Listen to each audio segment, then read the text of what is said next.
Poor twins save a billionaire's son from a mugging. He thanks them emotionally. But one looks at him and says, "It's you, Dad." What happens next will give you chills. The rain poured without stopping that Wednesday morning, as if the sky knew what was coming. Claire stirred her coffee in a blue mug, Grant's favorite, as she watched her daughters play in the living room. Hannah stacked colorful blocks while Iris, her little sister with curly hair, tried to knock the tower down, her laughter filling their small home. "Mum, do you think Dad will like the drawing I made?" Hannah asked, holding up a sheet covered in colorful scribbles. Claire smiled, hiding the knot tightening in her chest. "Of course he will, sweetheart." But the smile vanished when she heard the front door open. Grant walked in, not wearing his usual tired smile, but with a look Claire had never seen before. He was carrying a suitcase. "We need to talk," he said, avoiding looking at the girls who ran toward him. "Daddy, Daddy!" they shouted in unison, clinging to his legs. Grant gently patted their heads and asked them to go play in the bedroom. Reluctantly, they obeyed, though not before Hannah placed her drawing in her father's hand. "What's going on?" Claire asked, her voice firmer than she felt. "I'm leaving, Claire." 3 words, just 3 words to shatter everything. "What do you mean you're leaving? Where to?" "Why?" Grant set the drawing on the table as if it were too heavy to carry. "Things aren't working between us, you know that." The floor seemed to disappear beneath Claire's feet. Over the past few months, she had noticed the growing distance, the late nights as the work excuses, but she never imagined it would come to this. Not working. "We have 2 4-year-old daughters, Grant, 2 girls who adore you." From the bedroom came the girls' innocent laughter, unaware of the storm devastating their lives at that very moment. "I can't do this anymore, Claire. I need to live my own life." Claire felt her blood boil. "Your own life? And what about Hannah and Iris? Aren't they part of your life?" He averted his gaze. "I met someone else, Claire." The words hit her like a slap. Someone else. Vanessa, from the office. Claire knew Vanessa, young, beautiful, no children, no responsibilities. "You're leaving us," was for her. "I'm starting over, Claire. No ties, no obligations. I need this chance." "And your daughters? Are they just ties to you?" Grant picked up his suitcase. "I've decided I'll stop by my mother's house to pick up a few things, then I'll go to her apartment." "Look at your daughters before you leave. Have the courage to look at them." He hesitated for a moment, then walked to the door. "It's better this way, no goodbyes. They're little. They'll forget in time." The door closed, and with it, a part of Claire's life. For a few minutes she stood frozen, staring into nothingness, until Iris's voice brought her back. "Mommy, where's Daddy?" He had to go away, sweetheart, for work. "He didn't see my tower. I made it really tall." Claire swallowed the lump in her throat and forced a smile. "Let's take a photo and send it to him later. How about that?" That night was the longest of Claire's life. The girls asked about their father several times before bed. She made excuses, saying he had traveled for work. When they finally fell asleep, Claire cried until she had no more tears. The next morning, the phone rang. It was the landlord. Grant hadn't paid rent for the last 3 months, and they were being evicted. Claire was given 1 week to move out. "How could you do this, Grant?" she whispered to the empty apartment as she began packing the few belongings they had. 7 days later, Claire and the girls were on the street. She called Grant's mother, who hung up as soon as she heard who it was. She called friends, who offered their couch for a few days. "But you know how it is. We don't really have space for kids." She called her own mother, who lived out of state and could barely support herself. Then Claire saw the advertisement. "Housekeeper needed, can live in the church's back quarters." The church was small, set back from the town center. Pastor Martin, an elderly man with white hair and a kind smile, showed her the little room out back.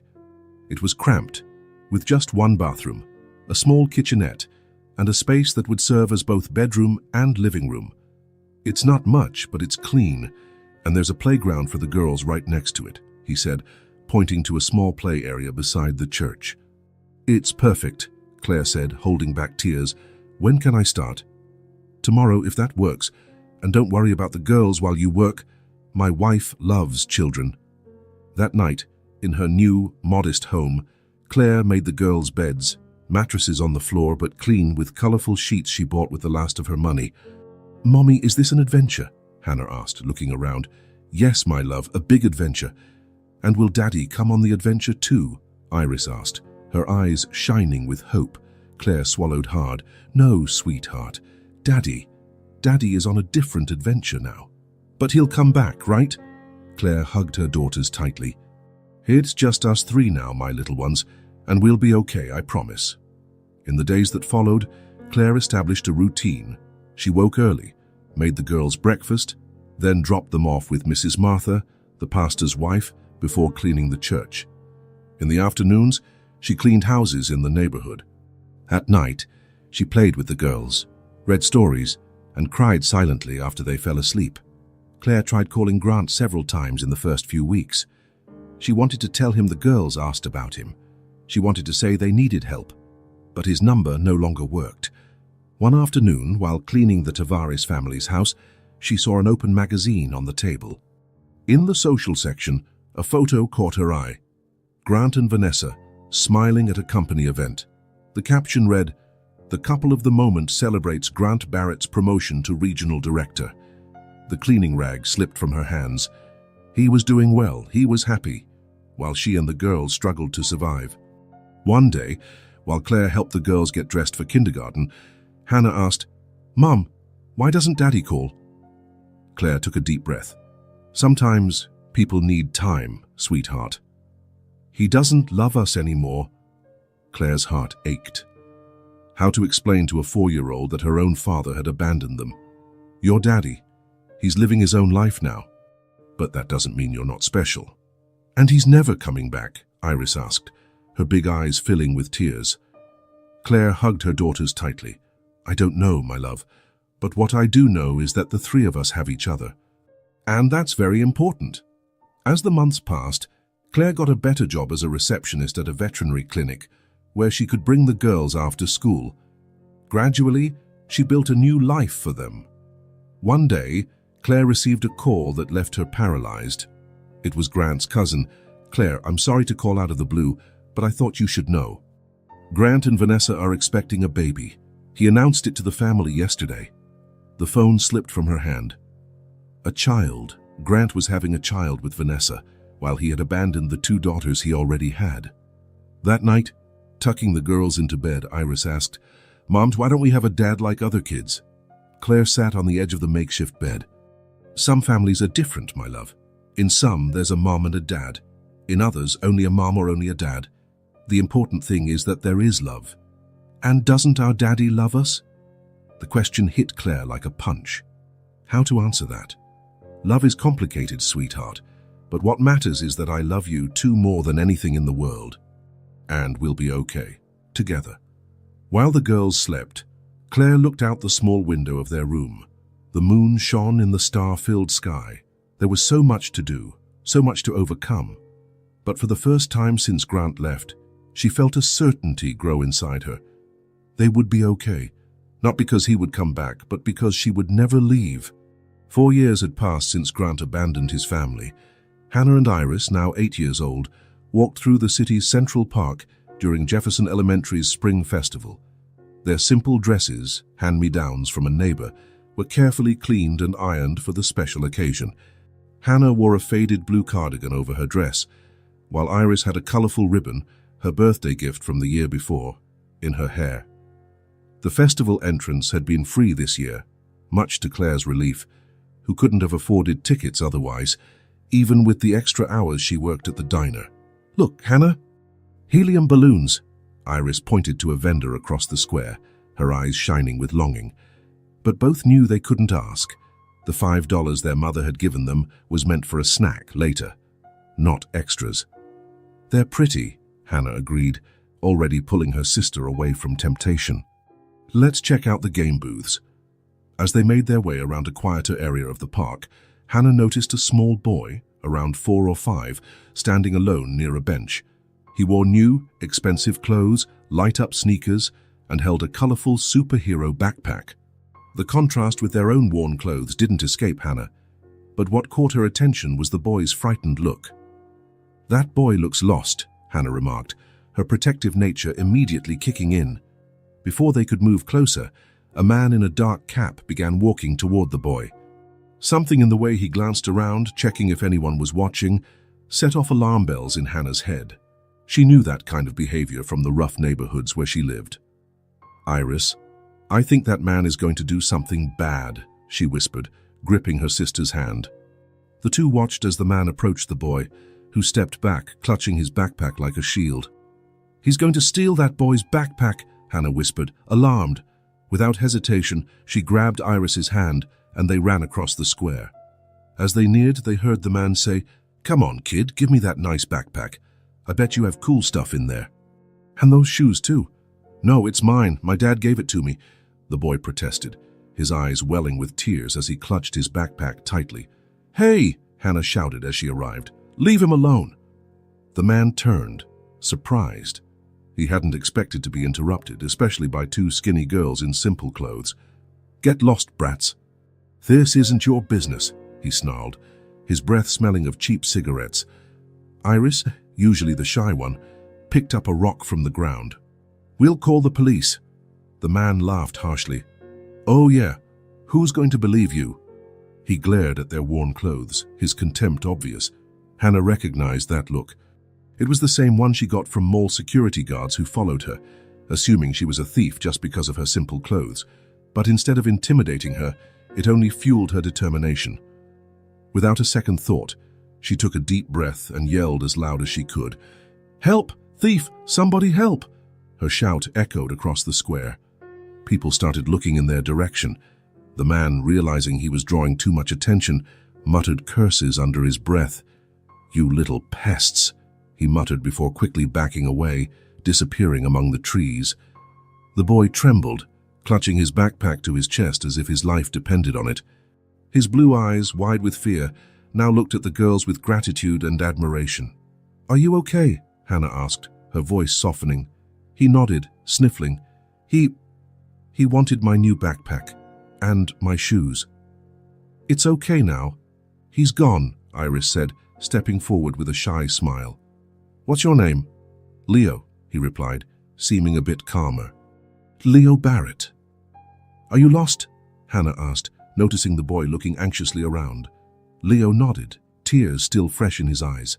"My dad brought me to see the festival, but I saw a puppy and went to look, and then I couldn't find him." "Don't worry," Iris said kindly. "We'll help you find your dad." "What does he look like?" Hannah asked, scanning the area for any adult looking for a child. "He's tall," Leo said, stretching his hand above his head, "and he has hair like mine."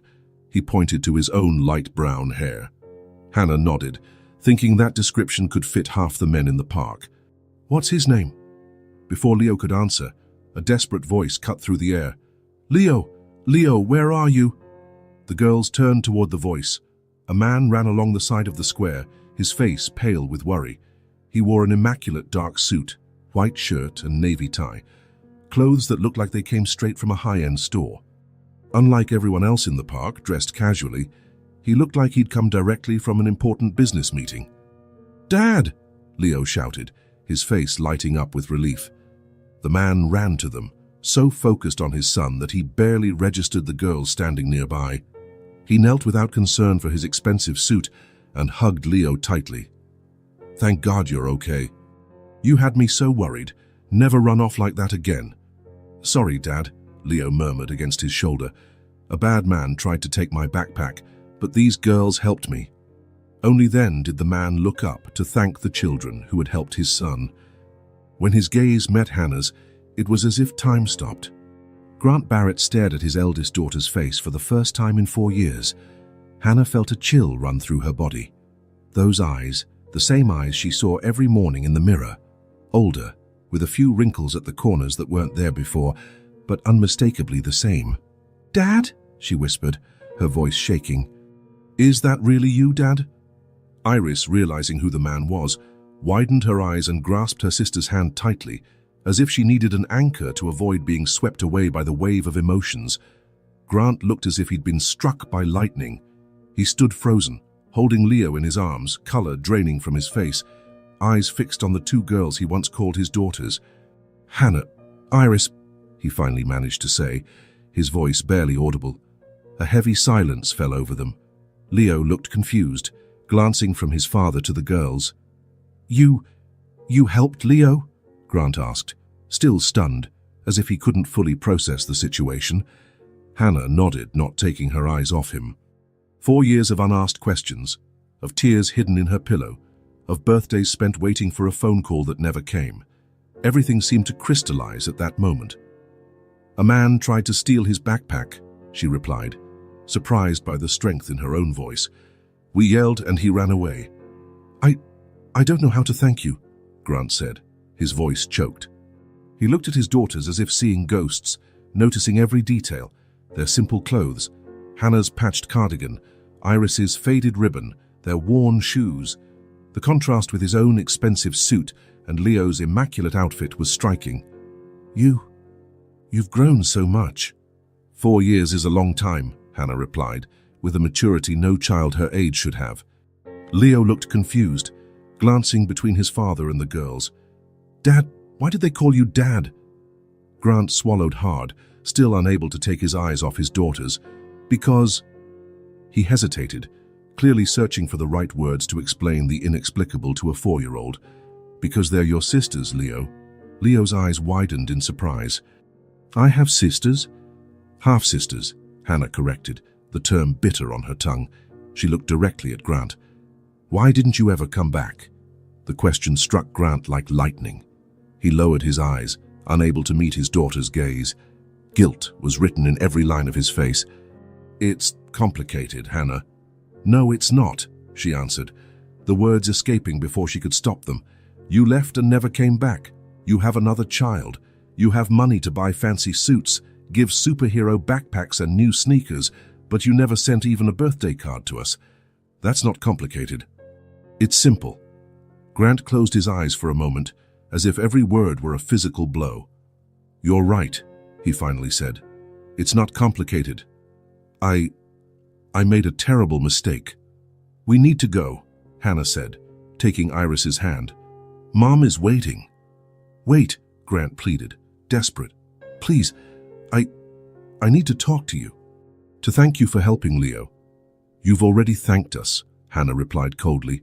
"Please," Grant insisted. "Just a minute." Hannah hesitated, looking at her sister. Iris gave a small nod. Despite all the anger, there was a part of Hannah that still wanted answers, that still wanted to understand. "1 minute," she agreed. Grant put Leo down but kept his hand on the boy's shoulder. He knelt at the girl's level, and for a moment he seemed at a loss for words, how to sum up 4 years of absence in words that would make sense. "Hannah, Iris, you were very brave today. Not only for helping Leo, but for everything. I know I have no right to ask, but how are you? How is your mother?" "We're fine," Hannah replied curtly. "Mom works 2 jobs now. She's always tired but says everything is okay." Grant closed his eyes briefly, absorbing the blow. "Why didn't you ever call us? Not even on our birthdays?" Hannah asked, her voice trembling despite trying to sound strong. "I have no excuses," Grant responded. I was cowardly. I was selfish. There's no justification for what I did to you." Leo, still confused, tugged on the sleeve of his father's suit. "Are they really my sisters, Dad?" "They are, son. Your older sisters." "Why don't they live with us?" Leo asked, with the cruel innocence of children. "Because your father left us," Hannah answered before Grant could speak. "He chose another family." The words hung in the air like knives. Grant didn't try to deny or soften them. It was the raw truth, and everyone there knew it. "We need to go," Hannah repeated, pulling her sister's hand. "Goodbye, Dad." "Wait," Grant begged, desperate. Can I talk to you again?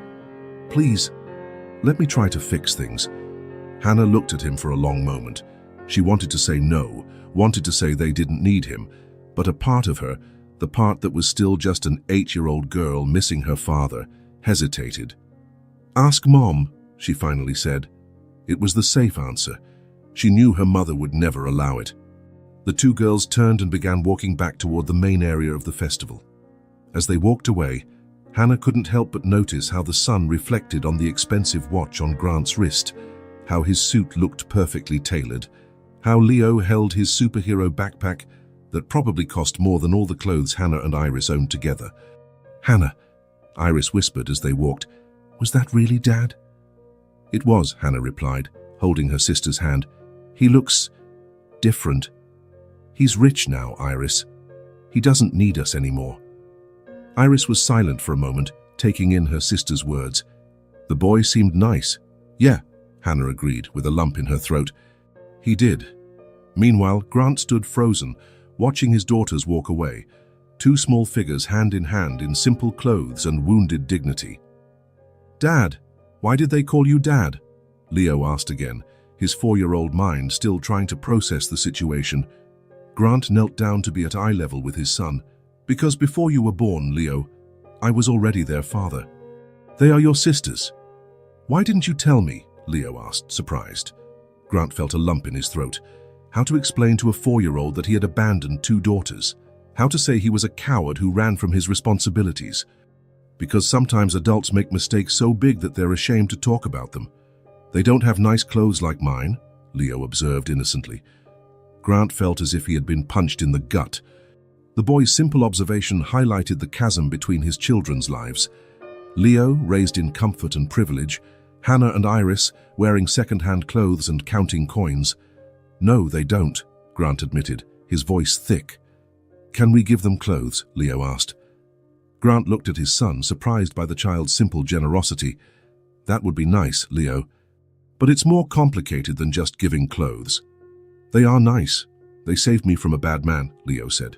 "Yes, they are," Grant confirmed, his voice choked. "They are more than I deserve. Can we see them again?" Grant looked toward the park, in the direction where his daughters had disappeared into the crowd. 2 small figures, hand in hand, in simple clothes and wounded dignity. "I hope so, son. I really hope so." As they walked back to the car, a late-model SUV parked in the park's reserved area, Grant couldn't stop thinking about the contrast. Leo's light-up shoes versus Hannah's worn shoes, Leo's new superhero backpack versus Hannah's patched cardigan, his own $4,000 suit versus Iris's simple hand-me-down dress. "Is that you, Dad?" Hannah's words echoed in his mind like an accusation. Yes, it was him. The man who had chosen a new life and abandoned the old one. The man who wore expensive suits but never sent a penny to his own daughters. The past he had tried to bury for 4 years had come back without warning, and now Grant knew nothing would ever be the same. The car pulled up silently in front of an old brick building that felt out of place in the neighborhood. Grant turned off the engine and sat still, looking at the worn concrete steps, the small windows with thin curtains, the chipped paint on the door. His fingers tapped nervously on the steering wheel. The address had been hard to find. He'd had to hire a private investigator, which made him feel even more guilty. In the passenger seat was a bag with children's books carefully chosen. He had spent hours in the bookstore trying to remember what Hannah and Iris liked. Would they still like the same things? 4 years was a long time, especially when children grow so fast. "You can do this," he muttered to himself, taking a deep breath. "You have to do this." The building had no intercom. Grant got out of the car, crossed the street, and climbed the worn steps to the 3rd floor. The stairwell smelled of mildew and cheap cleaning products. The hallway was narrow, with flickering fluorescent lights overhead. Apartment 3C. He stopped in front of the chipped wooden door with its crooked metal numbers. His heart pounded so loudly he could hear it in his ears. He raised his hand to knock, but hesitated. What if Claire wasn't home? And if she was? What if she didn't want to see him? What if the girls hated him completely? It didn't matter, he had to try. 3 soft knocks on the door. The sound seemed deafening in the silent hallway. For a moment, nothing happened. Then he heard movement inside the apartment, light footsteps. The door opened a few inches, held by the security chain. Claire stared at him through the gap, and for a moment, Grant saw the young woman he had fallen in love with years ago, but only for a moment. Her face looked thinner, with lines of fatigue around her eyes and mouth. Her hair, once always neat, was pulled back in a messy bun, strands escaping at the sides. She wore a diner uniform, as if she'd just come home from work. Her eyes widened in recognition, then narrowed. "What are you doing here?" she asked, her voice low and tense, Claire, he said, hating how his own voice sounded strange and formal. Can I talk to you, please? How did you find where we live? He hesitated. I hired someone to find out. Her expression hardened further. So you have money for that, but not for child support. The blow hit him hard. Grant swallowed. I deserve that. I deserve everything you want to say. Please, can we talk? Claire was silent for a few seconds, studying him. Finally, she closed the door, removed the chain, and reopened it fully. 5 minutes, she said, not moving to let him in. The girls are in their room. Grant nodded, grateful for at least that. I found Hannah and Iris at the park last week. They helped Leo when someone tried to rob him. I know, Claire said, folding her arms. They told me. I want to apologize, Claire, for what I did to you. To you all. Claire looked at him steadfastly, her eyes as hard as stone. You have no right to show up like this, she said, her voice trembling slightly with contained anger. You abandoned us, Grant. For 4 years. Without a word, without a penny, not even a birthday call for the girls. I know, he said, lowering his eyes. You know, do you really know? Her voice was cutting. Do you know what it's like to work 2 jobs and still barely pay rent? Do you know what it's like to see your daughters wearing charity clothes while you paraded around with your new child? Each word was like a knife. Grant knew he deserved all of it, and more. Claire, I was a coward, a horrible, selfish coward. There's no excuse for what I did. And now you want what, to start over from scratch? She asked, incredulous. You think you can just show up here and everything will be fine? No, he said quickly.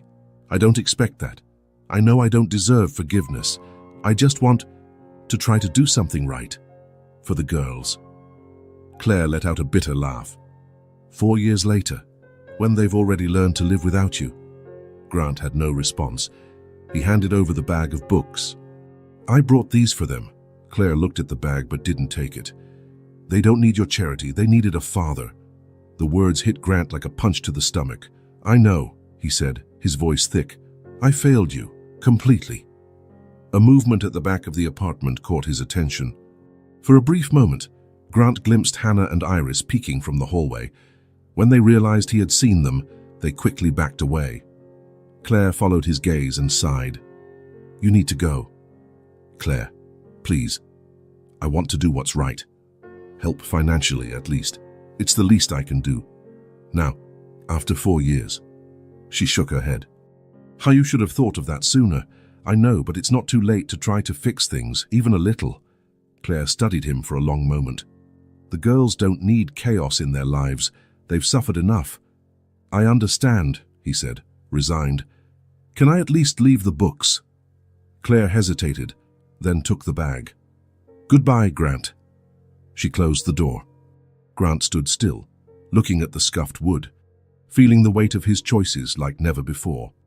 3 days later, Grant returned. This time, he brought treats from the nicest bakery in town, elaborate cupcakes and colorful candies he knew the girls would love. Claire opened the door with the same hard expression, but didn't send him away immediately. I brought these for the girls, he said, holding out the box of sweets. Can I see them? Claire hesitated. They're doing homework. I understand. I don't want to interfere. I just wanted to drop this off. After a moment, Claire took the box. I'll ask if they want to see you. I can't promise anything. Grant nodded, his heart racing. Claire closed the door, leaving him waiting in the hallway. He could hear muffled voices inside. After a few minutes that felt like an eternity, the door opened again. Iris stood there, partially hidden behind her mother, looking at him with curious eyes. Hannah was nowhere to be seen. Hi, Iris, Grant said, kneeling to meet her at eye level. How are you? I'm good, she replied shyly. Thanks for the books. You're welcome. Did you like them? Iris nodded. I liked the one about the astronaut princess. Grant smiled, feeling a small victory. That's great. I brought some treats for you and Hannah. She didn't want to come, Iris said bluntly. She said she's busy. Claire placed a hand on her daughter's shoulder. 5 minutes, Iris, then you need to get back to your homework. Claire stepped back, letting her daughter talk to her father, but staying nearby, watching closely. Did you like the books I brought?" Grant asked awkwardly. Iris nodded. "Mom read them to us last night." "That's wonderful," he said, smiling. "I remembered that you liked stories about brave princesses." "I still do," Iris said, relaxing a little. "But now I also like adventure stories and science." "Science? That's great, Iris." The conversation continued for a few minutes, with Iris gradually opening up more. Grant hung on every word, every expression, trying to store it all in his memory. When Claire finally said time was up, he felt as if he had been given a precious gift. "Can I come back tomorrow?" he asked, looking at Claire. She hesitated, then nodded reluctantly. "If the girls want you to." The next day, Grant returned with art supplies, sketchbooks, colored pencils, paints, and brushes. This time, Iris greeted him with a small smile, less shy than before. "Is Hannah home?" he asked, trying not to seem too eager. "She's in her room," Iris replied. "She doesn't want to come out." Claire, watching from the kitchen, sighed. "Give her time, Grant, don't push." He nodded, understanding. He spent the next hour drawing with Iris at the kitchen table, listening to her talk about school, friends, and her dreams of being both an astronaut and a veterinarian. Grant absorbed every detail, realizing how much he had missed. The next day, when he returned, Grant brought a board game. To his surprise, it was Hannah who opened the door. She didn't smile or speak, just stepped aside to let him in. It was progress, however small. "Hi, Hannah," he said, trying to steady his trembling voice. "How are you?" She shrugged, her face unreadable. "You brought a game." "Yes. I thought maybe we could play together if you'd like." Hannah looked at the box, then at him. "Okay." They sat in the small living room, with Iris quickly joining them, excited about the new game. Claire watched from the kitchen, arms crossed, her expression unreadable. The game progressed in a tense silence, broken only by Iris's enthusiastic exclamations. Hannah played methodically, rarely speaking unless necessary. Grant felt her assessing him every time he wasn't looking. It was during the second round that Hannah finally spoke. "Why do you keep coming?" she asked abruptly, when it was her turn to roll the dice. Grant looked at her, surprised by the direct question. "Because I want to be close to you." "Now you want to," she said, her voice cold. "Before you didn't." "Hannah," Claire began in a warning tone. "No, she's right," Grant said. "You're right, Hannah. Before, I didn't want to. I made the worst mistake of my life."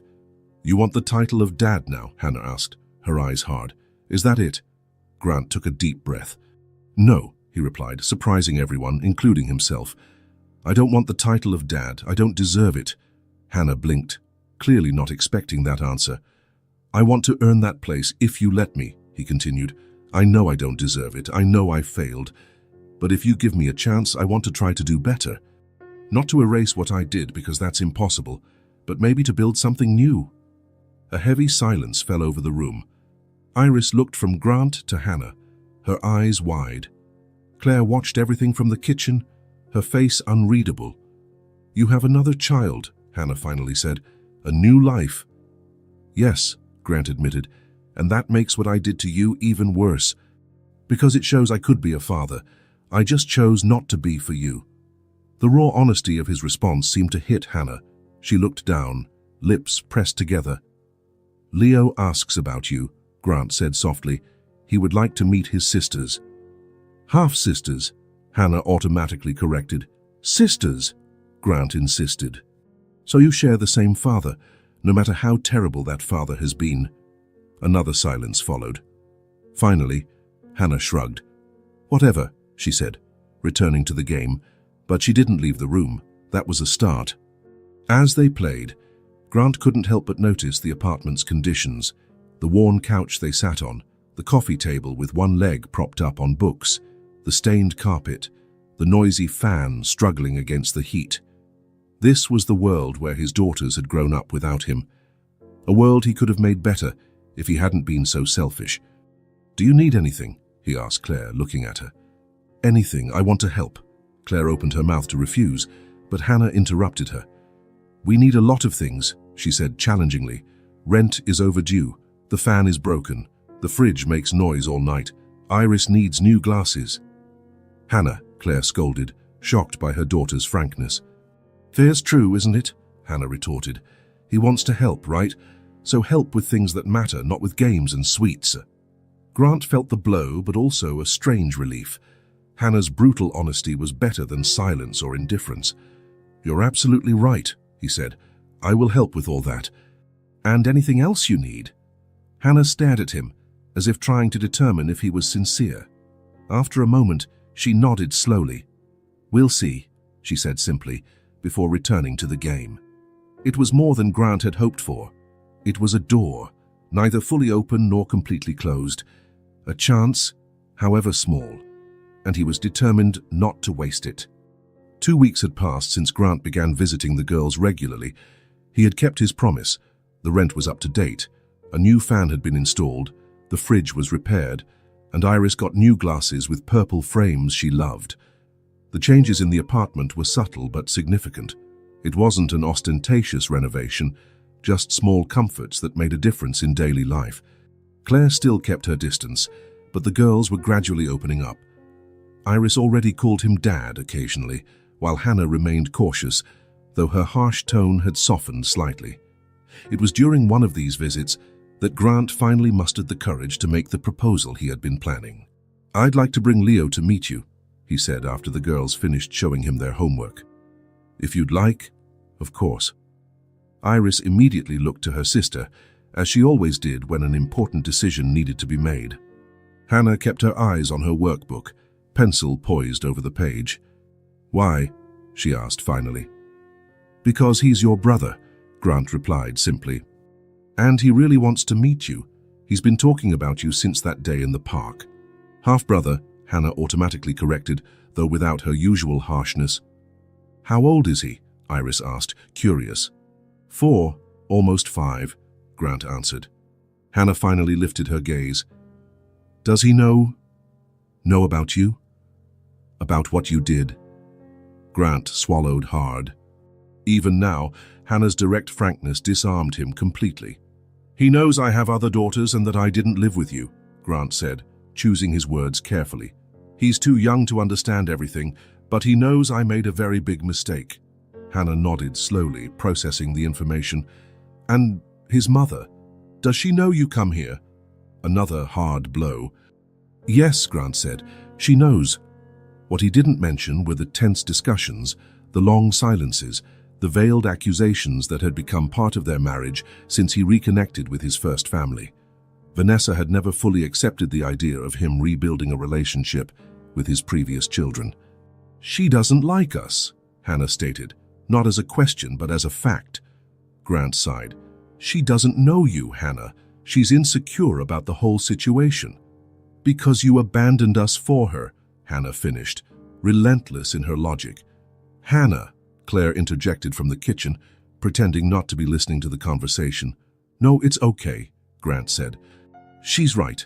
It's complicated, but I won't lie to you, never again. A heavy silence hung in the room, broken only by the ticking of the newly repaired clock on the wall. I want to meet him, Iris said finally. He seemed nice. All eyes turned to Hannah. She shrugged in a gesture Grant was beginning to interpret, not as indifference, but as her way of processing complex emotions. Whatever, she said, as she returned to her homework. He can come. Grant felt a wave of relief and gratitude. Thank you. How about Saturday? We could go to the park, maybe get ice cream afterward. Okay, Hannah replied, still not looking up. But Grant noticed her shoulders were less tense, and there was a softness in her voice that hadn't been there before. Saturday arrived bright and mild, perfect for a trip to the park. Grant drove to Vanessa's house to pick up Leo, feeling a mix of anxiety and hope. When he rang the doorbell, he was greeted by an overexcited Leo holding a colorful drawing. Dad? I made this for my sisters, he exclaimed, holding out a sheet where 3 stick figures, a larger one and 2 smaller, held hands beneath a smiling sun. It's beautiful, champ, Grant said, his heart tightening at his son's innocence. I'm sure they'll love it. Vanessa appeared behind the boy, arms crossed, her face a carefully composed mask. She looked as polished as always, but Grant could see tension in her posture. "Bring his jacket," she instructed, not as a question but as an order. "It might get chilly later." "Of course," Grant agreed, grabbing the small blue jacket hanging by the door. "We won't be back late." "You said you'd take me to meet my sisters," Leo reminded him, tugging on his father's sleeve. Vanessa tensed visibly but maintained a forced smile. "Have fun, sweetie. Be good." "He always behaves," Grant said, trying to ease the tension. Vanessa only nodded before crouching to place a kiss on her son's forehead. "Mommy loves you," she said, as if she needed to remind him specifically today. "I love you too," Leo replied cheerfully, already tugging Grant toward the car. "Let's go, Dad. I want to see my sisters." During the drive, Leo didn't stop talking. He wanted to know everything about Hannah and Iris, their favorite colors, if they had pets, if they knew how to ride a bike. Grant answered as best he could, feeling sadness at how much he still didn't know about his own daughters. When they arrived at the building, Grant's hands were sweaty on the steering wheel. What if the girls didn't like Leo? What if Leo said something that hurt them in his 4-year-old innocence? What if all the fragile progress was lost in one afternoon? "Come on, Dad," Leo insisted, already trying to unbuckle his seatbelt. "Just a minute, champ," Grant said, turning to look Leo in the eyes. "Remember what we talked about? Your sisters might be a little shy at first." Leo nodded solemnly. "Because they don't know me yet. But they'll like me once they do, right?" Grant's heart clenched. "Of course they will. We just need to give them a bit of time, okay?" "Okay," Leo agreed, turning back to wrestle with his seatbelt. When they knocked on the apartment door, it was Claire who answered. Her gaze flicked briefly to Grant before resting on Leo. "Hello," she said, with a kindness that surprised Grant. "You must be Leo." Leo, suddenly shy, clung to his father's leg and nodded. "These are my sisters," he whispered, looking at the empty apartment behind Claire. "They're getting ready," Claire explained, opening the door wider. "Come in." Grant gently placed his hand on Leo's back and guided him inside. The apartment looked different today, cleaner, more organized, with a simple bouquet of flowers on the kitchen table. Claire had made an effort, Grant realized, feeling a surge of gratitude. "Hannah, Iris, they're here," Claire called out. There was a moment of silence, followed by the sound of a door opening. Hannah appeared first. Wearing jeans and a blue t-shirt, Grant recognized as one of the new clothes he had bought the previous week. Her hair was neatly styled, and she looked nervous, though she tried to hide it. Iris emerged right behind her in a simple yellow dress and her new purple glasses. Unlike her sister, she didn't try to hide her anxiety, fidgeting with her hands in front of her. For a moment, the three children just stared at each other, taking each other in. Then Leo mustered all his 4-year-old courage, took a step forward, and held out the drawing. "I made this for you," he said, his small voice determined. "It's us three." Iris was the first to step forward, adjusting her glasses to see the drawing better. "It's so pretty," she exclaimed genuinely. "You draw really well." Leo's face lit up at the praise. "Really?" "I practiced a lot." Hannah approached more slowly but looked at the drawing too. "Thank you," she said, her voice less certain than usual. "It's nice."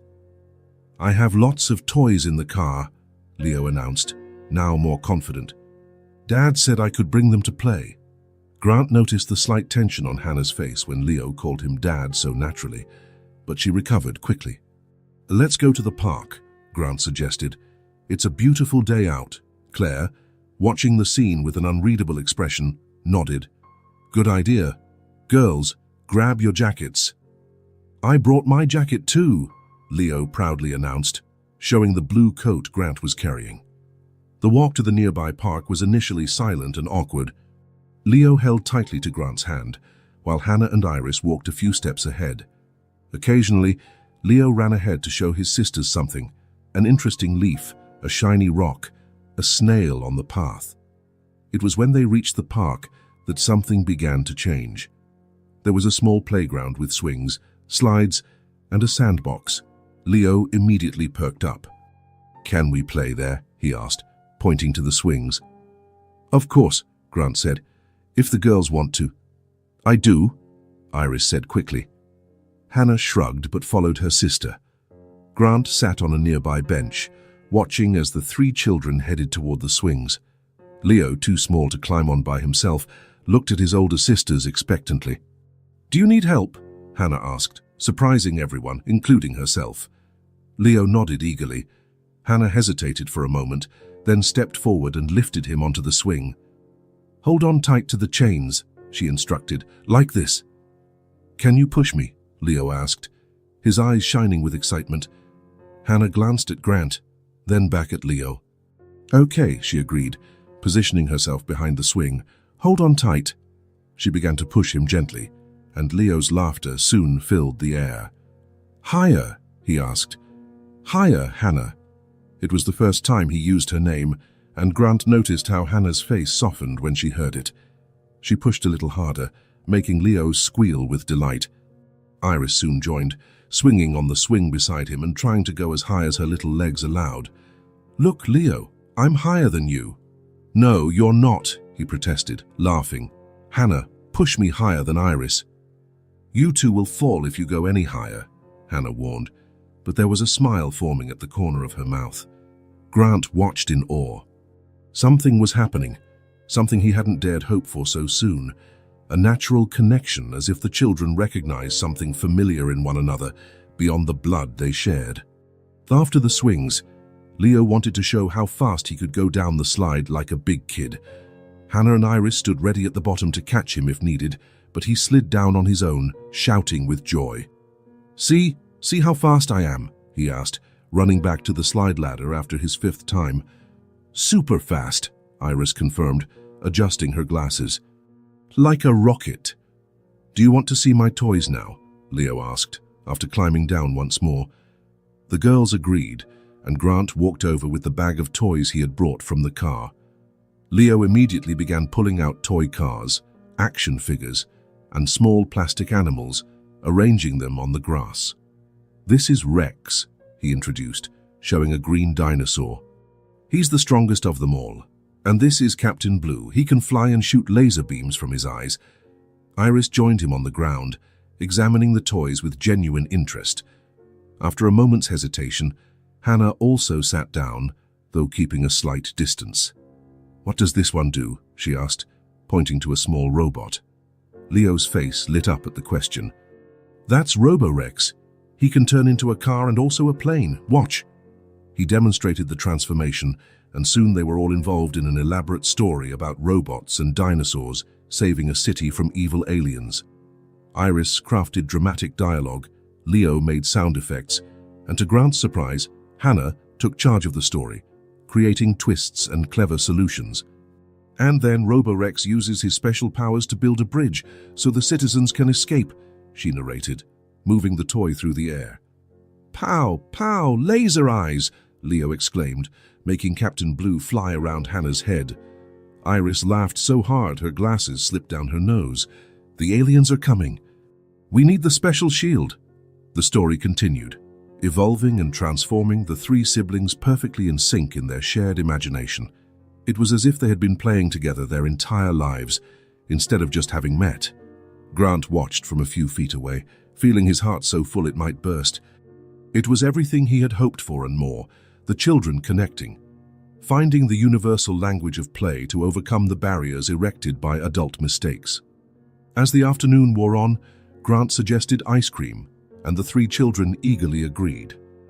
On the way to the ice cream truck, Leo held Iris's hand naturally, chattering about his favorite flavors. Hannah walked beside them, more reserved but with a gentle smile Grant rarely saw. "They're getting along," he commented, when he caught a moment alone with his eldest daughter. Hannah looked at Leo and Iris in front of them. "He's nice," she admitted. "It's not his fault what happened." Grant felt the weight of her words. "No, it's not," he agreed. "None of this is anyone's fault." At the ice cream truck, they sat at a colorful table by the window. Leo, with his face already smeared with chocolate, excitedly recounted stories about his school and friends. Iris listened attentively, asking questions. Even Hannah seemed interested, gently correcting him when he said the wrong word. It was at that moment, watching the three, Hannah wiping a bit of ice cream from Leo's chin with a napkin, Iris showing how to make a pool of syrup on top of her scoop, Leo absorbing every word and gesture from his sisters, that Grant felt tears form in his eyes. He held them back, not wanting the children to notice, but the lump in his throat was impossible to swallow. Here was what could have been, what should have been, his 3 children together, connected, loving each other. The family he had shattered with his selfish choices was now showing signs of healing, not because of him, but despite him. On the way back, the excitement finally exhausted Leo and he fell asleep in the car.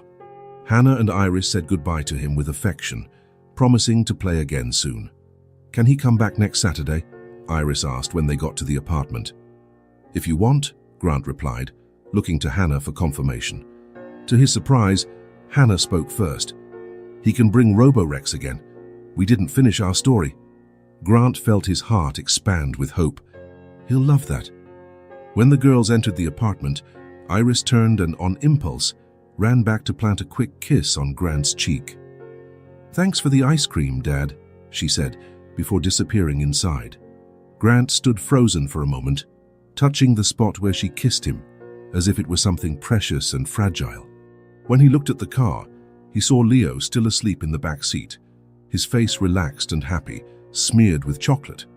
The tears he had held back finally escaped, quiet and abundant. When Grant arrived home with Leo, Vanessa was waiting in the living room, flipping through a magazine with a casual air. She looked up as they walked in, immediately assessing her son's state, his face still showing traces of ice cream despite Grant's efforts to clean him up, his clothes slightly stained with grass and sand. "Looks like someone had fun," she commented, her tone carefully neutral. "Mom," Leo exclaimed, running to her, "I met my sisters. They are super nice. Hannah is so smart and Iris has purple glasses, and they loved my drawing, and we played with aliens and dinosaurs and had ice cream and—" "Breathe, sweetie," Vanessa interrupted, smiling tightly as she smoothed her son's messy hair. "Sounds like you had a big day." "Best day ever," Leo declared emphatically. "Can I see them again next Saturday?" "I promised to bring Roborex because we didn't finish our story and—" "We'll see," Vanessa cut in. "Right now, how about a bath? You're covered in, well, park." "I'll help," Grant offered quickly. "That's not necessary," Vanessa replied, already guiding Leo toward the stairs. "Take these toys upstairs, please." Grant nodded, picking up the bag of toys Leo had dropped at the entrance. As he climbed the stairs, he could hear his son's animated voice recounting every detail of the afternoon to his mother. Later, after Leo finally fell asleep, still talking about his sisters until the very last moment, Grant found Vanessa in the kitchen, holding a glass of red wine, her face a mask of studied calm. "He had fun," she said without looking at Grant. "We all had fun," he replied, keeping his voice low. "The girls loved him." Vanessa took a long sip of wine before finally looking at her husband. "He hasn't stopped talking about them. Not for a minute." Grant didn't know what to say, so he just nodded. "Will this continue? These meetings?"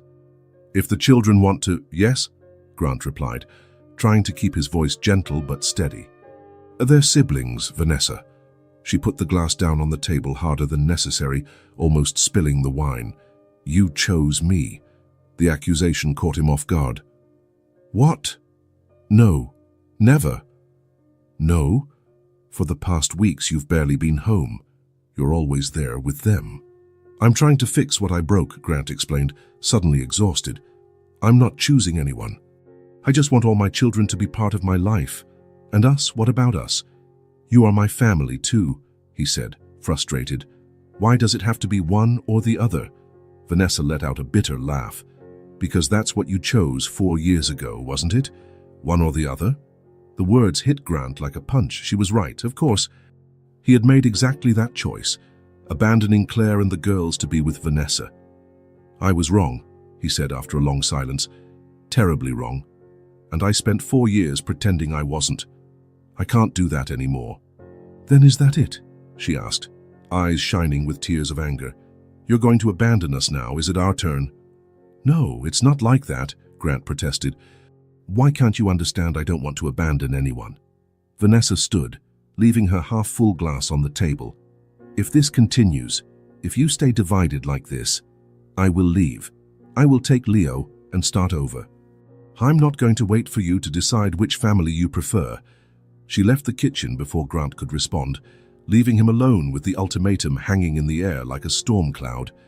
Grant sank into a chair, running his hands over his face. The joy he had felt a few hours earlier, seeing his 3 children playing together, was now stained by fear. He couldn't lose Leo, but he also wouldn't abandon Hannah and Iris again. Vanessa's question echoed in his mind. What will happen when you get tired of this too? It was a legitimate fear, Grant realized, based on his own past actions. He had proven he was the kind of man who abandoned one family for something new, something easier. How could he blame her for fearing he would do it again? But he had changed, or was changing. The man who had felt his heart overflow watching his 3 children together was not the same man who had abandoned 2 little girls 4 years ago. At least, he hoped he wasn't. The house was silent in a way Grant had never experienced before. It wasn't just the absence of sound, it was the absence of life. The absence of Leo running through the halls, his little feet making that distinctive sound on the wooden floor. The absence of laughter, scattered toys, colorful drawings on the refrigerator. Grant walked slowly through his son's room, brushing his fingers over the furniture, as if he could capture some trace of the boy's presence. The bed was neatly made, not by Vanessa before leaving, but by Grant himself, in a pathetic attempt to maintain some order in his crumbling world.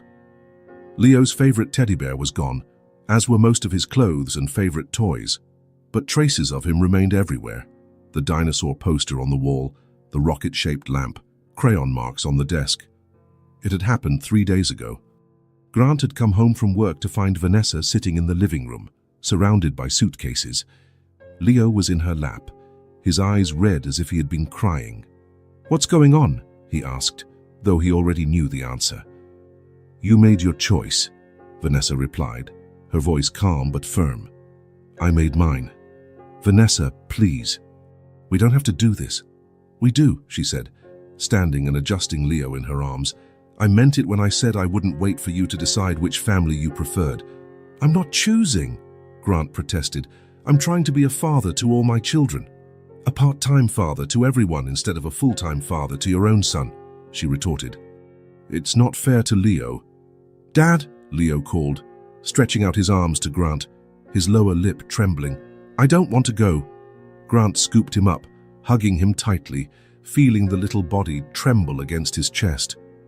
"It'll be okay, champ," he whispered, though he knew it was a lie. "Daddy will always be near." "Always? Even when I'm at Grandma's house?" Leo asked between sobs. Grant glanced at Vanessa. "We're going to Grandma's house in Portland," she explained. "I already accepted a transfer at work." "Portland, across the country?" The information hit Grant like a physical blow. "You can't do this," he said, his voice low so Leo wouldn't sense the desperation. "You can't just take my son away like that." "I can," Vanessa replied, handing Leo back to him. "Check with your lawyer if you want, but I have primary custody.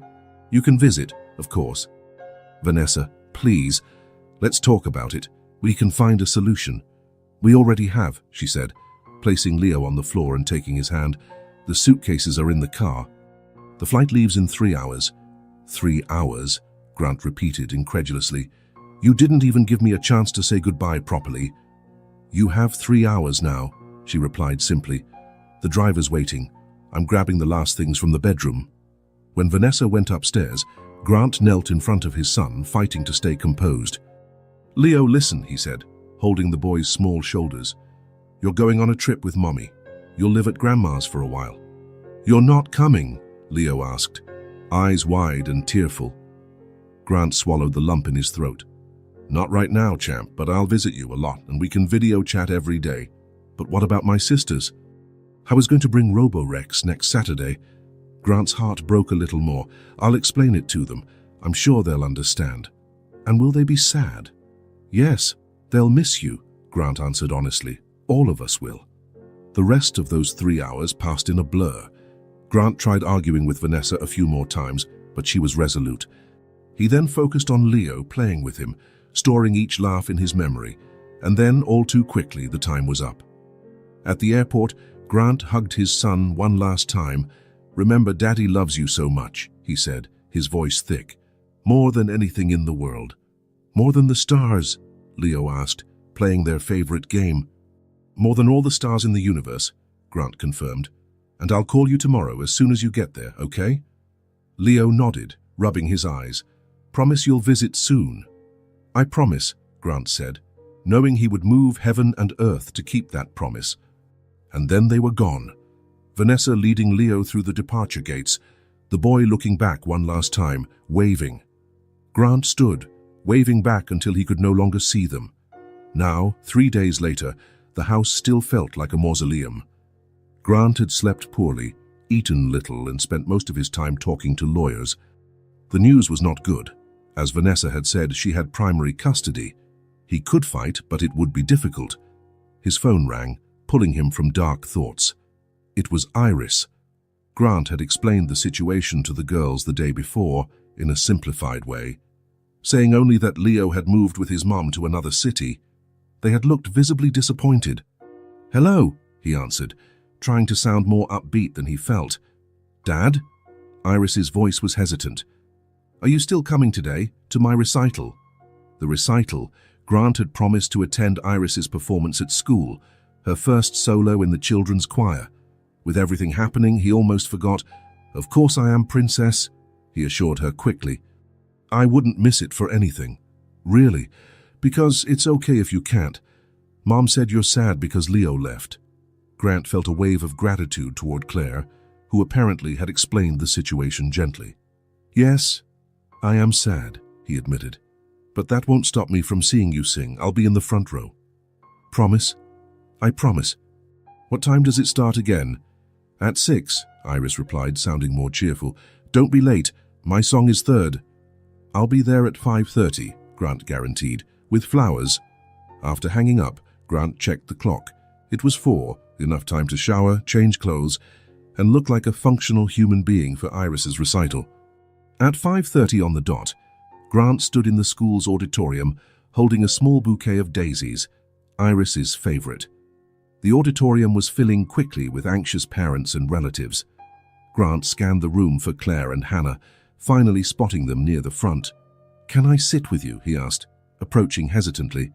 Claire looked surprised for a moment but nodded. "Sure." Hannah simply shrugged, her characteristic gesture, but Grant noticed she shifted slightly to make room. "Thanks for coming," Claire said when he sat down. "Iris was worried you wouldn't show up." "I promised," Grant replied simply. "I won't break promises ever again." Claire studied him for a moment but said nothing. Hannah flipped through the program, seemingly uninterested in the conversation. "I heard about Leo," Claire said finally, her voice low. "I'm sorry." Grant nodded, surprised by her sincerity. "Thank you. It's been hard." The recital began before they could continue talking. The children took the stage, all dressed in white and blue, looking like little angels as they stood nervously in formation. Grant spotted Iris immediately, her hair neatly combed, her purple glasses shining under the stage lights. She seemed to look for someone in the audience. When she finally saw them, her face lit up with a radiant smile. Grant waved discreetly, holding up the flowers. When it was Iris's turn to sing her solo, Grant's heart raced. The girl stepped forward, suddenly tiny under the spotlight. There was a moment of silence, and Grant feared she would freeze. But then her clear, sweet voice filled the auditorium, singing a song about stars and dreams. Grant felt tears in his eyes. The lyrics, about looking at the sky and knowing the same stars shine for everyone, no matter how far apart they are, seemed especially meaningful now. He thought of Leo, on the other side of the country, perhaps looking at the same stars tonight. Next to him, he noticed Claire was also emotional, discreetly wiping away a tear. Even Hannah seemed proud, a small smile on her lips as she watched her sister. When the recital ended amid applause, the children were released to find their families.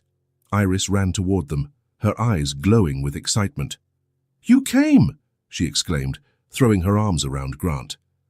"I promised, didn't I?" he said, handing her the flowers. "You were amazing, Iris.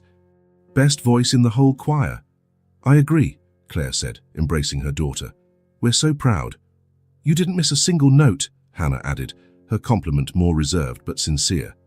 "Can I call Leo and tell him?" Iris asked, looking at Grant. "He wanted to come see me sing." Grant felt a tug at his heart. "Of course, sweetheart.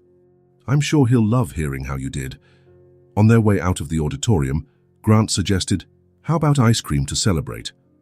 Iris immediately looked at her mother, waiting for approval. To Grant's surprise, Claire nodded. "I think our star deserves a celebration." The ice cream shop near the school was crowded with other families had the same idea, but they found a table in the corner. The girls chose extravagant flavors with colorful toppings, while the adults opted for simpler options. As Iris enthusiastically recounted behind-the-scenes details of the recital, and Hannah corrected some minor point, Grant watched the three of them. There was an ease among them, a bond forged by years of mutual trust. Claire was an amazing mother. She always had been. She had raised two extraordinary girls practically on her own, and Grant felt both pride and shame because of that.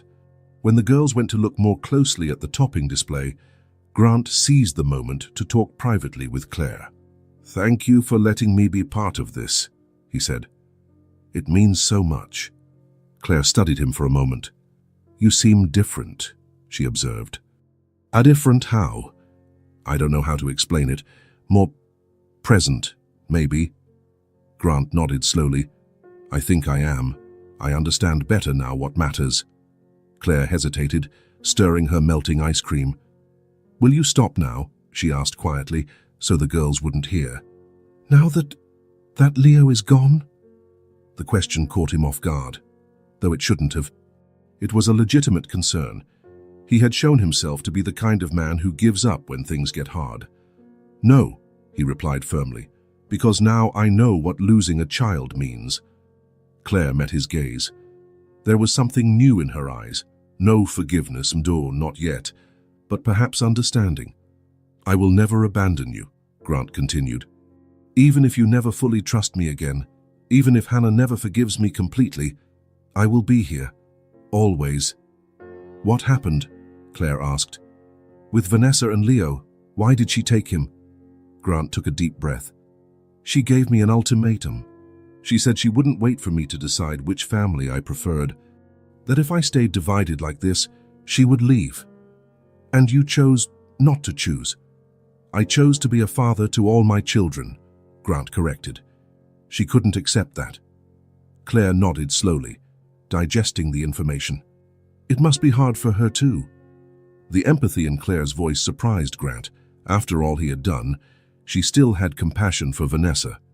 "It's ironic, isn't it?" he said bitterly. 4 years ago, I abandoned you and the girls for her. Now she's leaving me because I didn't abandon you again." A heavy silence fell between them, the weight of past choices palpable. "Claire," Grant said finally in a whisper, "there's something I need to tell you. Something I should have said before." She looked at him, waiting. "I tried to come back," he said, the words coming with difficulty. 6 months after I left, I looked for you at our old place, but you had already moved." Claire blinked, surprised. You came back?" Grant nodded. "I asked neighbors, Gakern, but no one knew, or didn't want to tell me. I can't blame them." "Why didn't you mention this before?" "Because it wouldn't change anything," he replied honestly. "It wouldn't have made a difference. I gave up too easily. I could have looked harder, hired someone, like I did now. But I didn't." "Why not?" "Because I was a coward," Grant admitted. "Because Vanessa was already pregnant, and it was easier to move on than to face the wreckage. I've blamed myself ever since. Every day."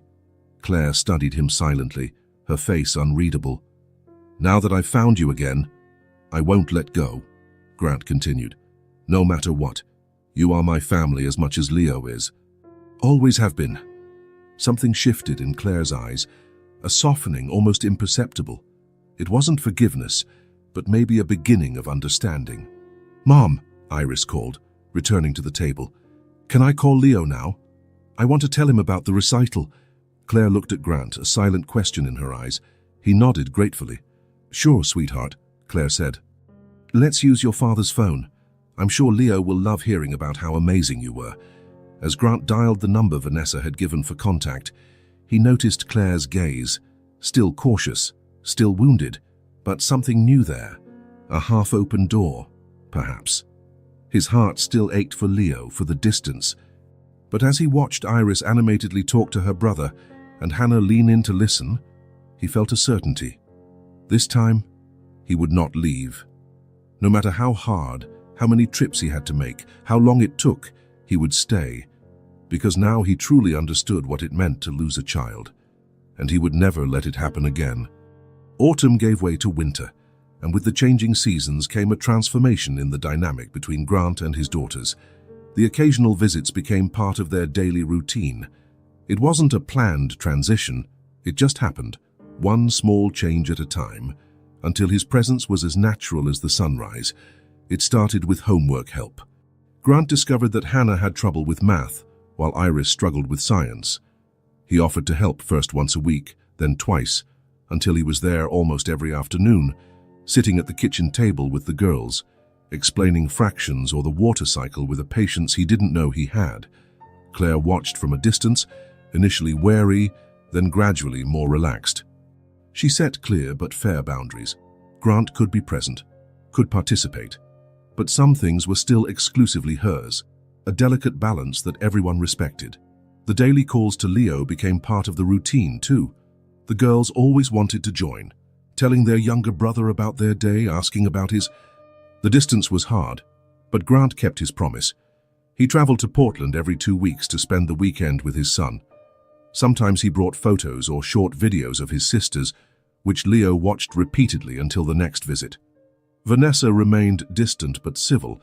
Seeing Grant's dedication, at least she stopped threatening to cut off his access to Leo completely. It was a small but significant progress. On a particularly cold Wednesday morning, Grant arrived earlier than usual at the apartment. He had promised to make breakfast for the girls. A small tradition started in the past weeks. Claire had a morning shift at the diner and was grateful for the help. "Good morning," he greeted as he entered, shaking off some snowflakes from his coat. "Right on time," Claire replied, already dressed for work. "They're still getting ready. Iris can't find her purple sock." "I'll help," Grant offered, hanging up his coat. Claire nodded, grabbing her bag. "There are eggs in the fridge and we're running low on bread. I'll be back at 2. We'll be fine," he assured her. An awkward moment passed, the hesitation that appears in transitions when one person leaves and the other takes over. They were no longer a couple, but not just exes either. They were partners in a new arrangement they were still learning to navigate. "Thank you," Claire said finally. "For being here." Grant only nodded, understanding the weight of those simple words. After Claire left, he checked on the girls. He found Iris rummaging through the sock drawer, clearly frustrated. "Need help, princess?" he asked from the doorway. "Dad!" she exclaimed, adjusting her glasses. "I can't find my purple sock. The one with stars." Let's see," Grant said, pretending to think deeply. "Have you looked under the bed?" Iris's eyes widened. "Not yet. You think it's there? There's only one way to find out." Together, they bent down to look under the bed. To Iris's delight, there was the sock, along with a few colored pencils and a forgotten book. "How did you know?" she asked, amazed. Grant smiled.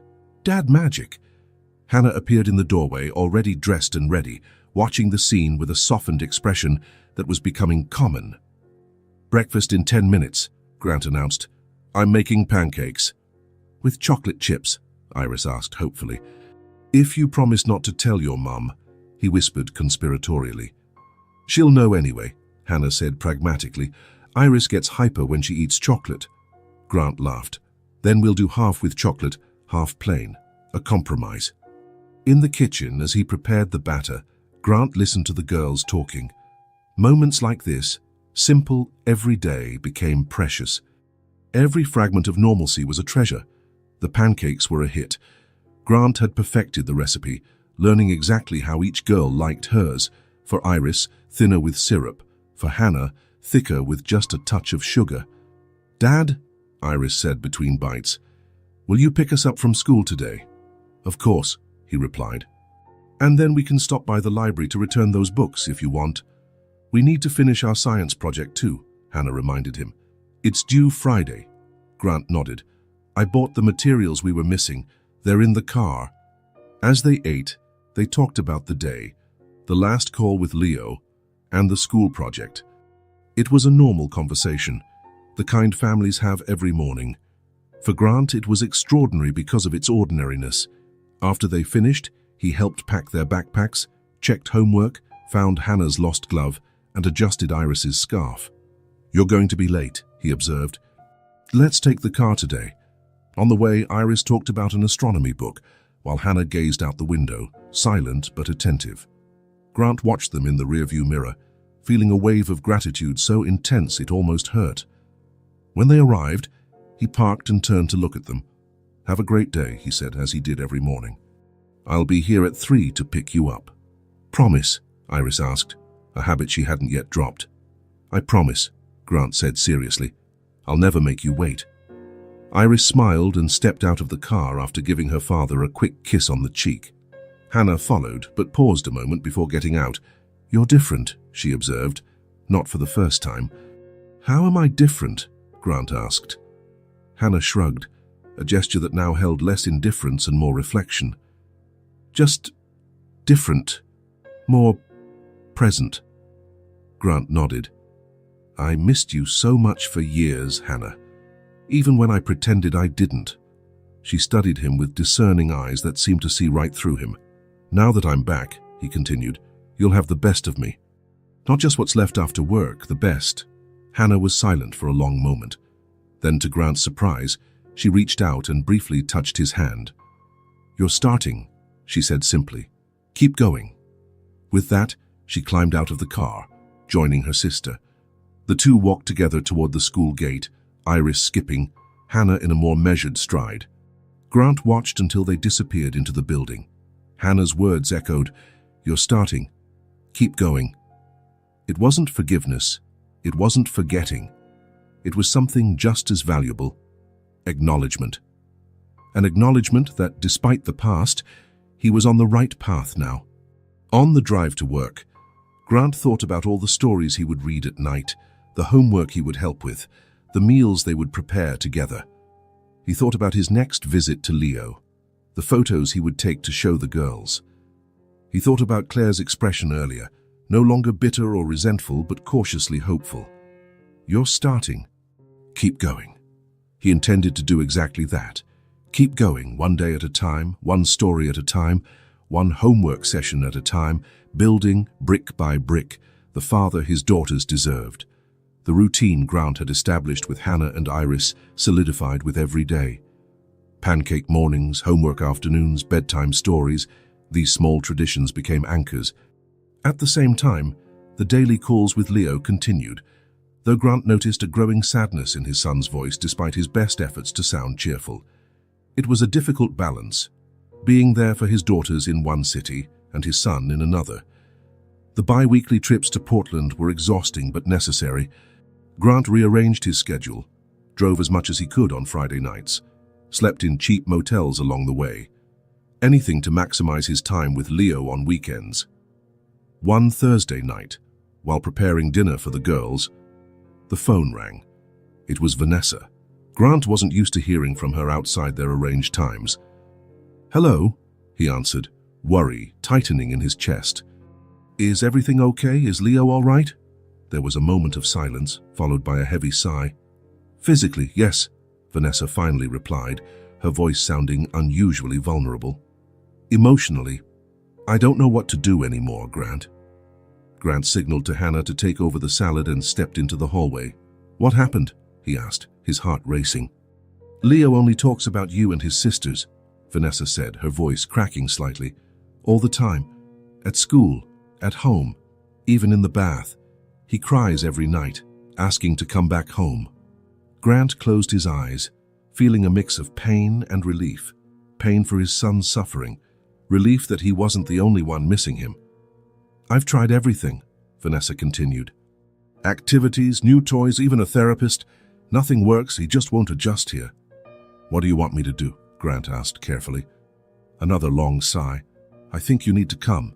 Not on your scheduled weekend, but now. He needs to see you. I can catch a flight tomorrow morning, Grant replied immediately. I'll be there early afternoon. Thank you, Vanessa said, and Grant realized she was crying softly. I know it's not easy for you either.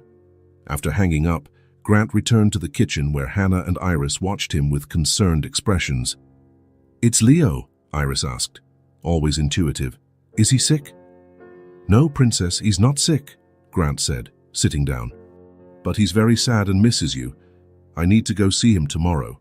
But tomorrow you are going to take us to the movies, Hannah reminded him, her voice neutral but her eyes showing disappointment. I know, and I'm so sorry, Grant said. I promise I'll make it up when I get back, but right now Leo needs me. To his surprise, it was Hannah who nodded first. Okay, we understand. Can we make a drawing for you to take to him? Iris asked, already grabbing pencils. Grant felt pride and gratitude for his daughters. That would be perfect. Later that night, after the girls went to bed, Grant explained the situation to Claire. To his relief, she was understanding. Go, she said simply. He needs you. Thank you, Grant replied. I'll try to be back Sunday night. Claire studied him for a moment. It's not easy, is it, being a father in 2 cities? No, he admitted, but it's what I have to do. She nodded, newfound understanding in her eyes. The girls will be fine. Go take care of your son. The flight to Portland the next day felt endless. Grant could barely work on his laptop. In his bag, he carried the drawings made by Hannah and Iris, a little bridge between siblings. When he finally arrived at Vanessa's mother's house, a well-kept old home in a Portland suburb, his heart pounded. Vanessa greeted him, looking tired but relieved. He doesn't know you're coming, she explained as she led him inside. I thought it would be a surprise. Where is he? Grant asked, anxious. In the backyard, playing. Grant followed Vanessa to the back deck. There, in the fenced yard, was Leo, sitting on a swing, his feet dragging on the ground without actually swinging. The sight broke Grant's heart.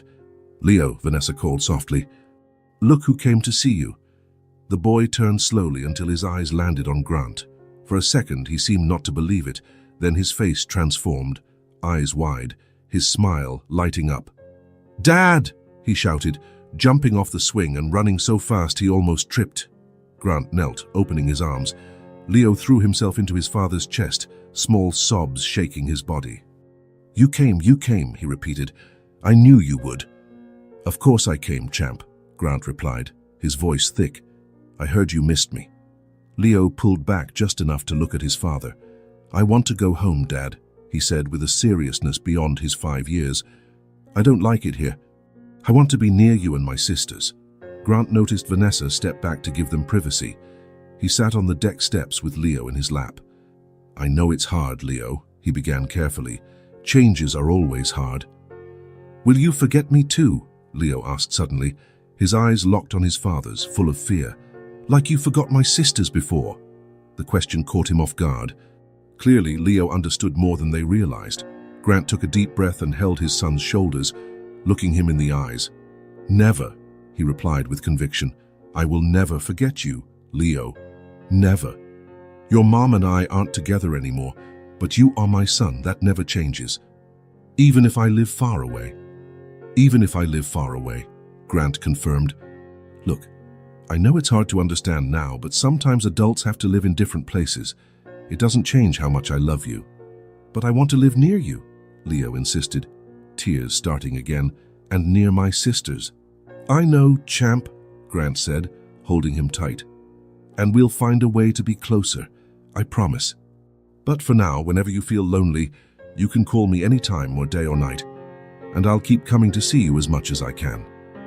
Leo nodded against his father's chest, not completely convinced, but somewhat comforted. I have a surprise for you, Grant said, reaching into his bag. Hannah and Iris sent these. Leo's eyes lit up when he saw the drawings. One by Iris was full of stars and planets, with 3 figures holding hands under a big sun. Hannah's was more detailed, a park scene with 3 children playing. They made these for me, Leo asked, amazed. Yes, they miss you too, Grant confirmed. The two hugged, and in that moment, Grant felt his bond with his son strengthen, stretched by distance but unbroken, like a resilient elastic. That night and the next day were dedicated entirely to Leo. Grant read stories, built blanket forts, played video games, anything to see his son smile. Vanessa kept her distance, but Grant saw worry in her eyes as she watched their interactions. On Saturday night, after Leo finally fell asleep exhausted, Vanessa invited Grant to talk on the porch. "He seems like a different kid when you're around," she remarked, pouring 2 glasses of wine. "Kids are resilient," Grant replied. "He'll adapt eventually." Vanessa took a sip of wine before speaking. "I don't think he will." Grant looked at her, surprised. "What do you mean?" "I think we made a mistake," she said quietly. "I made a mistake bringing him so far from you. It's not working." "What do you suggest then?" She exhaled deeply. "I'm thinking of moving back. Not to the same house, of course, but back to the same city, so he can be near you and his sisters." Grant stood momentarily speechless, stunned. "That would be better for him," Vanessa continued. "And in the end, that's what matters, right?" "Yes," Grant agreed, still processing. "That's what matters." 3 weeks later, Vanessa and Leo were back, settled in an apartment less than 20 minutes from Claire's house. It wasn't easy. Vanessa had to arrange a transfer back, find a new place. But Leo's behavior changed immediately and dramatically. Grant could now set a new routine. Mondays, Wednesdays, and Fridays with Hannah and Iris. Tuesdays, Thursdays, and alternating Saturdays with Leo. Sundays became the day when all of them could be together. It was on one of those Sundays, a sunny spring day, that Grant gathered his 3 children for a special outing. They started in the park, where Leo proudly showed his sisters how he could ride a bike without training wheels, a new skill he had practiced with Grant over the previous weeks. "Look, Hannah, look, Iris!" he shouted, pedaling in ever wider circles. "I'm as fast as a rocket." "Great job, Leo," Iris encouraged energetically. Even Hannah seemed genuinely impressed. "You learned quickly," she commented. Soon the girls jumped on their own bikes, gifts from Grant the month before, and the 3 of them raced along the paved trails, Hannah in front, Leo in the middle, and Iris behind. Grant jogged alongside them, marveling at the sight of his 3 kids together, laughing and calling out to each other. After biking, they went for ice cream, a Sunday tradition. Each had their favorite flavor: chocolate for Leo, strawberry for Iris, and vanilla with caramel drizzle for Hannah. At the ice cream shop, Grant noticed a familiar figure watching through the window. Claire stood outside as if passing by, but her eyes were fixed on the children. There was something different in her gaze, a softness, an acceptance that hadn't been there before. Grant gestured for her to join them, and to his surprise, she came inside. "Mom!" Iris exclaimed gleefully. "Want some ice cream too?" "No, thank you, sweetie," Claire replied, sitting at the edge of the table.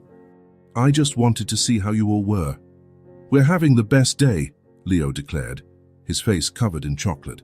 "I rode my bike and now we're having ice cream." Claire smiled, a genuine smile that lit up her face. "I can see that." As the children chatted happily, Claire and Grant exchanged a look.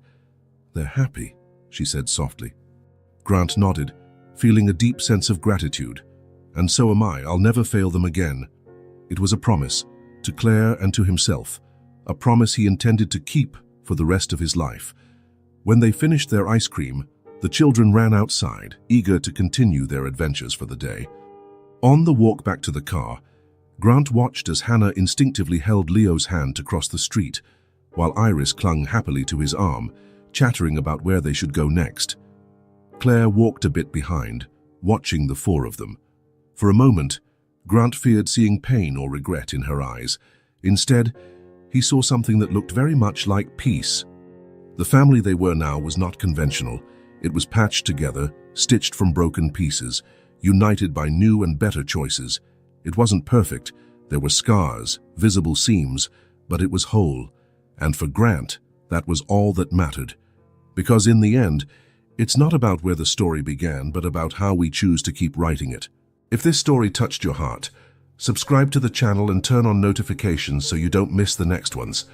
Leave a like because it helps this story get recommended to more people. See you in the next story.